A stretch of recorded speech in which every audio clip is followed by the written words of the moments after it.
রাজধানীর এভারকেয়ার হাসপাতালে চিকিৎসাধীন আছেন বিএনপির চেয়ারপারসন বেগম খালেদা জিয়া। মেডিকেল বোর্ডের অনুমতি পেলেই উন্নত চিকিৎসার জন্য তাকে বিদেশে নেওয়া হবে।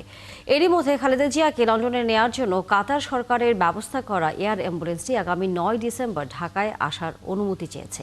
এ বিষয়ে আরও খবর নিয়ে যুক্ত হচ্ছেন আমাদের সহকর্মী মাহিলা ইসলাম এভারকেয়ার হাসপাতালের সামনে থেকে। মাহিলা, আমরা জানি যে বিএনপি চেয়ারপারসন বেগম খালেদা জিয়ার শারীরিক অবস্থাটি আসলে আনুষ্ঠানিকভাবে বিএনপির পক্ষ থেকে এবং একই সাথে তার ব্যক্তিগত চিকিৎসকের বাইরে জানবার সুযোগটি খুব কম। তারপরেও যদি আজকের দিনে তার শারীরিক অবস্থা সম্পর্কে কোনো তথ্য পেয়ে থাকেন সেটি তো জানাবেনই। এবং আমরা যেটা সংবাদে বলছিলাম যে ৯ ডিসেম্বর এয়ার অ্যাম্বুলেন্সটি ঢাকায় আসার অনুমতি চেয়েছে এখন পর্যন্ত। সেই বিষয়ে বিএনপির পক্ষ থেকে কোনো রকম খবর পেয়েছেন কিনা? তানিয়া, আপনাকে ধন্যবাদ। যেমনটি বলছিলেন, আমি আসলে এখন রয়েছি রাজধানী এভারকেয়ার হাসপাতালের সামনে। যেটি বলছিলেন যে বেগম খালেদা জিয়ার এখন বর্তমানে শারীরিক অবস্থা আসলে এখন কেমন আছে সেই বিষয়ে আসলে এখন পর্যন্ত কিছু জানতে পেরেছি কিনা।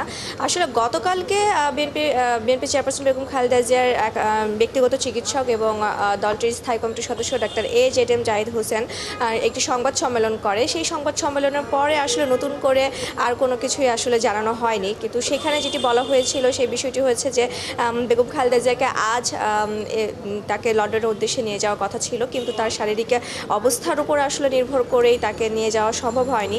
এবং এখন পর্যন্ত আসলে সেই কথাই রয়েছে যে ৯ তারিখে এয়ার অ্যাম্বুলেন্স এসে 10 তারিখে হয়তো বা নিয়ে যাওয়া হতে পারে। সেখানে এখন পর্যন্ত বিএনপি স্থির রয়েছে, তবে সম্পূর্ণ বিষয়টাই আসলে নির্ভর করছে বেগম খালেদা জিয়ার আসলে শারীরিক অবস্থার উপর। যেটি জানেন যে তিনি বিভিন্ন ধরনের রোগে আক্রান্ত রয়েছেন এবং সবশেষে আমরা যেটি জানতে পেরেছিলাম যে তার কিডনি সমস্যার কারণে তার হিমোগ্লোবিন কিছুটা কমে গিয়েছিল, সেটি এখন আবার বেড়েছে। আসলে তার শারীরিক অবস্থাটা এখন এরকমই যে কিছু বিষয় কখনো উন্নত হয়, কখনো আবার অউন্নত হয়ে যায়। তো আসলে এই বিষয়টি এই জন্যই নিশ্চিতভাবে বলা যাচ্ছে না যে আসলে 10 তারিখে বেগম খালেদা জিয়াকে লন্ডনের উদ্দেশ্যে নিয়ে যাওয়া হবে কি না, কারণ সম্পূর্ণ বিষয়টাই হচ্ছে যাত্রা এবং এই ধকল বেগম জিয়া কতটুকু সইতে পারবে এবং তার শরীরের কন্ডিশন সেই আগামী 10 তারিখ পর্যন্ত আসলে কোন পজিশনে যায় এইটির উপরেই আসলে এখন সম্পূর্ণ বিষয়টি নির্ভর করছে। তানিয়া, রাজধানী এভারকেয়ার হাসপাতালের সামনে থেকে এই এখনকার মতো তথ্যগুলো নিশ্চয়ই সেই তথ্য জানানোর পাশাপাশি আমরা জানি যে বিএনপির ভারপ্রাপ্ত চেয়ারম্যান তারেক রহমানের স্ত্রী ডক্টর জুবাইদা রহমান তিনিও বাংলাদেশে অবস্থান করছেন।